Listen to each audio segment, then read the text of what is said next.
فرشتوں والی صفت کیا صفت فرشتوں کی؟ لا یعصون اللہ ما امرہم ویفعلون ما یؤمرون، کہ جو ان کو حکم دیا جاتا ہے وہ کرتے ہیں اور اللہ کے حکم میں ذرہ برابر نافرمانی فرشتے نہیں کرتے۔ اس طرح ہم فرشتوں کے پروں کے اندر گھس کر، سب سے پہلی چیز۔ دوسری چیز یہ ہے کہ فرشتوں کی صحبت، فرشتوں کے پر ہمیں جب ملیں گے جب ہم کوئی ایسا عمل نہ کریں جس سے فرشتے ہی ہماری مجلس میں شریک نہ ہو۔ سمجھ میں آ رہی ہے ہماری بات؟ کوئی ایسا عمل ہماری مجلس میں نہ ہو، خاص طور سے تصویر کا اتارنا، فوٹو کا کھینچنا، یہ تو بہت ہی بڑا گناہ ہے۔ یہ تصویر بنانا ہی ہے جس نے دنیا کے اندر بت کی عبادت شروع کروائی۔ بت کی پوجا جو شروع ہوئی وہ کس سے ہوئی؟ انہی تصویروں سے ہوئی۔ تو اس واسطے اس کو تو پوری طریقے سے اہتمام، حضرت جبرائیل علیہ السلام حضور اکرم صلی اللہ علیہ وسلم کے گھر میں کوئی دن تشریف نہ لائے، اللہ کے رسول صلی اللہ علیہ وسلم پوچھا جبرائیل کہاں ہو، کیوں نہیں آتے؟ کہنے لگے یا رسول اللہ ہم اس گھر کے اندر نہیں آتے جس گھر کے اندر کتا ہو یا تصویر ہو، کتا ہو یا تصویر۔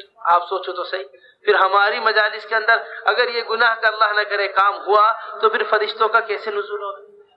تو اس واسطے اس بات کا اہتمام ہم پوری طریقے سے کریں، اجتماع گاہ کے دوران بھی، اجتماع سے واپس جاتے ہوئے بھی، آنے والا مجمع جو ہے یہ آنے والے مجمع سے بھی اگر کوئی اللہ نہ کرے ایسی غلطی کرتا ہے، برابر والا ساتھی فوراً اس کا ہاتھ پکڑ لے، برابر والا ساتھی فوراً اس کا، بھائی نہیں ایسا کرنے کی نہ یہاں اجازت ہے نہ یہاں سے باہر نکل کر کرنے کی اجازت ہے۔ تیسری بات بڑی اہم وہ درخواست آپ حضرات سے یہ ہے کہ اس بات کا اہتمام ہو ہماری مجالس کے اندر۔ دیکھو یہ بہت اہم بات ہے، چاہے انفرادی دعوت ہو چاہے اجتماعی دعوت ہو، اس بات کا پوری طریقے سے اہتمام کیا جائے، اس بات کا پوری طریقے سے اہتمام کیا جائے کہ جہاں بھی حضور اکرم صلی اللہ علیہ وسلم کا مبارک نام نامی آئے ہم سب اس پر درود پڑھیں۔ ہم سب ایسے نہیں سن کر گزار دیں صرف۔ حضرت جبرائیل علیہ السلام جو اللہ تبارک و تعالیٰ کے مقرب فرشتے ہیں، حضور اکرم صلی اللہ علیہ وسلم جو سارے نبیوں کے سردار ہیں، اللہ کے رسول صلی اللہ علیہ وسلم ممبر پر چڑھے آمین کہا، ممبر پر چڑھتے ہوئے کیا کہا؟ آمین۔ صحابہ نے پوچھا یا رسول اللہ کس بات پر آمین فرمایا، کیا بات ہوئی؟ فرمانے لگے اللہ کے رسول صلی اللہ علیہ وسلم کہ جبرائیل نے بد دعا کی تھی، میں نے اس جبرائیل کی بد دعا پر آمین کہی ہے۔ جبرائیل نے بد دعا یہ دی تھی کہ نامراد ہو جائے وہ شخص جس کے سامنے حضور اکرم صلی اللہ علیہ وسلم کا مبارک نام لیا جائے اور وہ اللہ کے رسول پر درود نہ بھیجے۔ تو اس بات کا ہماری مجلس کے اندر اہتمام ہوگا بھائی سب انشاءاللہ، آنے والے مجمع کو بھی اس بات کی طرف متوجہ کرنا ہے۔ میرے محترم دوستو، بزرگوں، بھائیوں، اس وقت کی سب سے بڑی فکر اور سب سے اہم مسئلہ وہ اجتماعی طور پر اس بات کا غور و فکر کرنا ہے اور اجتماعی طور پر اس بات کو بیٹھ کر سوچنا ہے آخر وہ کون سے اسباب ہیں جس کی وجہ سے اللہ تبارک و تعالی دنیا میں بھی زندگی بناتے ہیں، آخرت میں بھی زندگی بناتے ہیں۔ اس کے اوپر سے نگاہ ہٹی ہوئی ہے۔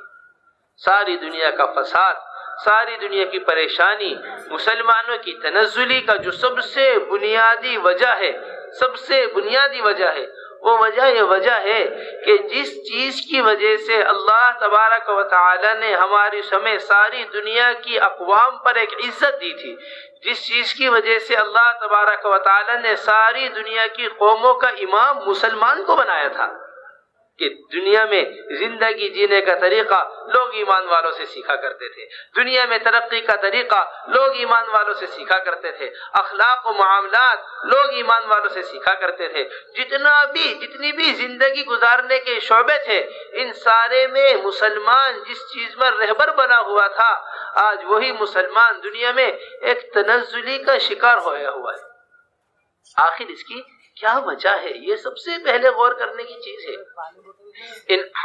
ان حالات کا آنا، ان احوال کا آنا اور ان پریشانیوں کا آنا یہ کس وجہ سے ہے؟ کبھی ہم اس بات کے اوپر غور نہیں کرتے۔ حدیث شریف کے اندر آتا ہے کہ جانور کو علم نہیں ہوتا، جانور کو علم نہیں ہوتا اسے کیوں بانا گیا، کیوں کھولا گیا؟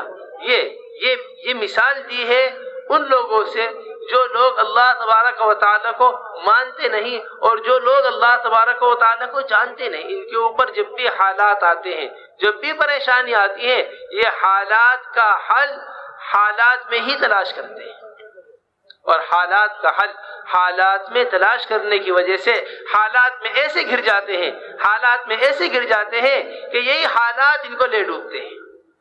یہ ایک ایمان والے اور غیر ایمان والے میں فرق ہے. یہ بہت اہم بات ہم آپ سے عرض کر رہے ہیں. یہ ایک ایمان والے اور ایک غیر ایمان والے میں فرق ہے. ایمان والے کی شان یہ ہے، ایمان والے کی نشانی یہ ہے کہ جب بھی اس کے اوپر چھوٹے سا حال آتا ہے، یہ فوراً اللہ تبارک و تعالی کی طرف متوجہ ہوتا ہے. جب بھی اس کے اوپر تھوڑا سا حال آتا ہے، اللہ تبارک و تعالی فوراً اسے اپنی طرف متوجہ کرتے ہیں. فوراً اپنی طرف کیا کرتے ہیں؟ توجہ. حدیث شریف کے اندر آتا ہے کہ ایمان والے کی مثال ایسی ہے جیسے گھوڑے کو چراگاہ کے اندر چھوڑ دیا جائے. گھوڑے کو جب چراگاہ کے اندر چھوڑا جاتا ہے تو اس کے پیر میں رسی باندھ دی جاتی ہے. پیر کے اندر ایک رسی باندھ دیتی ہے. رسی بننے کے بعد گھوڑے کو چھوڑ دیتے ہیں. گھوڑا کھاتا رہتا ہے، چرتا رہتا ہے، چلتا رہتا ہے، کھاتا رہتا ہے، چلتا رہتا ہے. چلتے چلتے جہاں اس کی رسی پوری ہوتی ہے، گھوڑے کو ایک جھٹکا لگتا ہے. یہ بہت اہم بات آپ سے عرض کر رہا. گھوڑے کو کیا لگتا ہے؟ ایک جھٹکا لگتا ہے. جیسے ہی اسے جھٹکا لگتا ہے، اس نے جس جگہ سے چلنا شروع کیا تھا یہ سارا کھانا پینا چھوڑ کر اپنا واپس پلٹ کر اسی جگہ پر آ جاتا ہے. واپس پلٹ کر کہاں آ جاتا ہے؟ جہاں سے چلا تھا. بس یہ ایمان والے کی مثال ہے کہ ایمان والا جب چلتا ہے دنیا کے اندر، دنیاوی معاملات میں، دنیا کی امور میں، دنیا کی چیزوں میں، تجارت کے اندر، زراعت کے اندر، کاروبار کے اندر، حکومتوں کے اندر، جتنے بھی شعبہ زندگی ہے، جہاں جہاں یہ احکامات سے دور ہوتا ہے، اللہ تبارک و تعالی اسے متنبع کرنے کے واسطے، اللہ تبارک و تعالی اسے باخبر کرنے کے واسطے اسے معمولی سا جھٹکا دنیا کے اندر دیتے ہیں. بیماری لے کر آتے ہیں، حالات لے کر آتے ہیں، احوال لے کر آتے ہیں، پریشانیاں لے کر آتے ہیں، صرف اس واسطے تاکہ یہ ان حالات سے متاثر ہو کر، ان حالات سے متوجہ ہو کر یہ میری ذات کی طرف واپس آ جائے. ایک صحابی حضور اکرم صلی اللہ علیہ وسلم کے پاس آئے، آ کر کہنے لگے یا رسول اللہ، بازار سے گزر رہا تھا، بازار سے گزرتے گزرتے میری نگاہ ایک نامحرم پر پڑ گئی. میری نگاہ کس پر پڑ گئی؟ نامحرم. جیسے ہی میری نگاہ نامحرم پر پڑی، ذہن اس کی طرف گیا، فوراً میرا سر دیوار سے ٹکرا گیا. فوراً میرا سر کس سے ٹکرا گیا؟ دیوار سے ٹکرا گیا. اللہ کے رسول نے فرمایا یہ اس نامحرم کی طرف نگاہ پڑنے کی وجہ سے ہوا کہ جہاں نگاہ غلط ہٹی وہیں فوراً سر کس سے ٹکرا گیا؟ دیوار سے. ہم اس وقت سب سے بڑی غور و فکر کرنے کی بات یہ ہے، جتنا بھی ٹکراؤ ہے اور جتنے بھی ٹکراؤ کی شکلیں ہیں، یہ سب کا سب اس واسطے ہوا تھا، یہ سارا کے سارے ٹکراؤ کی شکلیں اس واسطے بنی تھی تاکہ ایمان والا واپس اللہ تبارک و تعالی کی طرف آ جائے. لیکن ہم نے بجائے اس مسائل کا حل اعمال میں تلاش کرنے کے، ہم نے مسائل کا حل احوال میں ہی کے اندر ہی تلاش کیا. مسائل کا حل کس کے اندر تلاش کیا؟ احوال کے اندر. بس ایک ایمان والے میں اور ایک غیر ایمان والے میں جو فرق ہے وہ اسی کا فرق ہے کہ اللہ تبارک و تعالی فرعون کے اوپر احوال لے کر آئے. فرعون جس نے اپنے رب ہونے کا دعویٰ کیا تھا، اللہ تبارک و تعالی نے اسے ایک کے بعد ایک آزمائش میں ڈالا، ایک کے بعد ایک ایسی آزمائشیں اس کے اوپر آئیں، 5 سے زیادہ 5 عذاب اس کے اوپر. جوؤں کا عذاب اس کے اوپر آیا، ٹڈیوں کا عذاب اس کے اوپر آیا، مینڈک کا عذاب اس کے اوپر آیا، خون کا عذاب اس کے اوپر آیا، سارے عذاب اس کے اوپر. لیکن ہر عذاب کا حل وہ دنیاوی چیزوں کے اندر تلاش کرتا رہا. کس کے اندر؟ دنیاوی چیزوں کے اندر حل تلاش. یہاں تک روایت تفسیروں کے اندر ملتا ہے جب اللہ تبارک و تعالی نے خون کا عذاب فرعون کے اوپر ڈالا تو یہ فرعونی بنی اسرائیلی سے کہا کرتے تھے. فرعونی کس سے کہتے تھے؟ بنی اسرائیلیوں سے کہا کرتے تھے تم پانی پیو، پانی پی کر ہمارے منہ کے اندر کلی کرو پانی کی. پانی پی کر کہاں کلی کرو؟ ہمارے منہ کے اندر پانی کی کلی کرو۔ اوہو، تفسیر میں لکھا ہوا ہے کہ بنی اسرائیلی کے منہ میں پانی جایا کرتا تھا، وہ پانی باقی رہا کرتا تھا۔ جب بنی اسرائیلی فرعون کے منہ میں کلی کیا کرتا تھا، اللہ تبارک و تعالی اتنی دیر میں اس پانی کو خون میں تبدیل کر دیا کرتے تھے۔ اس پانی کو کس میں تبدیل کرتے تھے؟ خون کے اندر۔ اس واسطے سب سے اہم اور بنیادی چیز اللہ کے رسول صلی اللہ علیہ وسلم نے جو ان احوال سے نکلنے کا قاعدہ، ان احوال سے نکلنے کا ضابطہ بتایا، وہ اعمال کی درستگی بتائی ہے۔ وہ کیا بتائی ہے؟ اعمالکم عمالکم، قال علیہ الصلوۃ والسلام کہ تمہارے اعمال ہی تمہارے حکمراں ہیں۔ جیسے اعمال دنیا سے چڑھتے ہیں ایسے ہی فیصلے آسمان سے اللہ تبارک و تعالی ایسے ہی فیصلے آسمان سے اتارتے ہیں۔ ایسے ہی فیصلے کہاں سے اترتے ہیں؟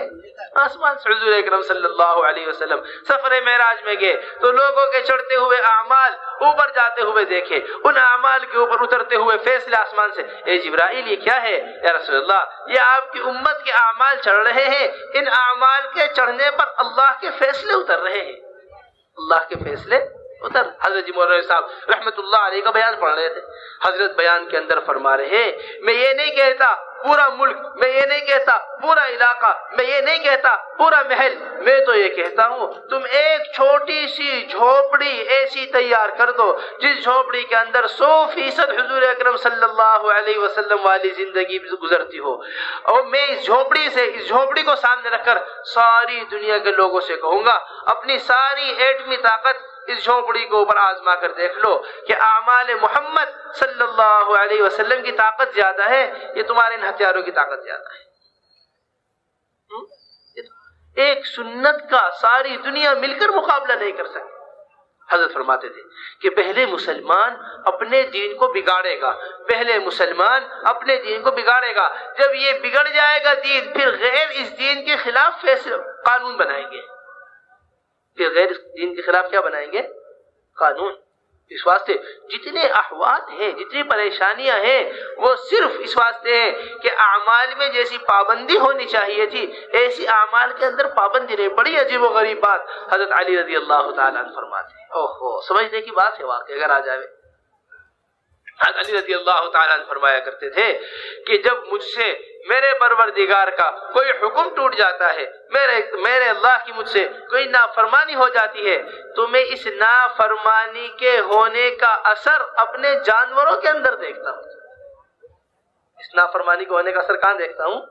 اپنے جانوروں کے اندر، کہ جس طرح میں نے اللہ کی نافرمانی کی تھی، جس طرح میں نے اللہ کی نافرمانی کی تھی، اسی طرح جانور میری نافرمانی کر رہے ہیں، اس طرح جانور میری کس کی کیا کر رہے ہیں؟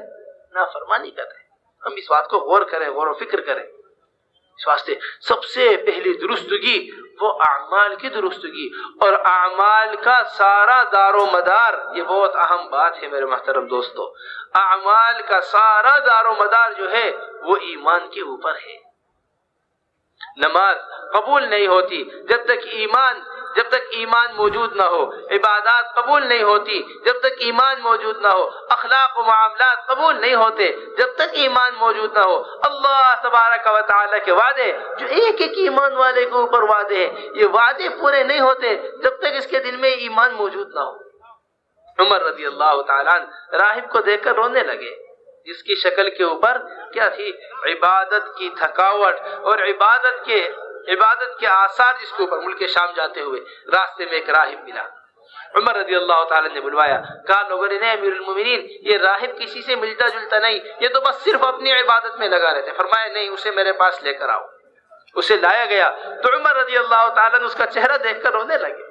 اوہو، لوگوں نے کہا امیر المومنین یہ تو یہودی ہے، اس کے اوپر کیا رونا؟ بس یہ اہم بات، بنیادی بات ہے۔ اس وقت سب سے بڑی بات یہ ہے کہ ہم بجائے اپنے آپ کو مظلوم سمجھنے کے ظالم سمجھیں، اور ہمارے علاوہ جتنی بھی اقوام ہیں انہیں مظلوم سمجھیں۔ انہیں کیا سمجھیں؟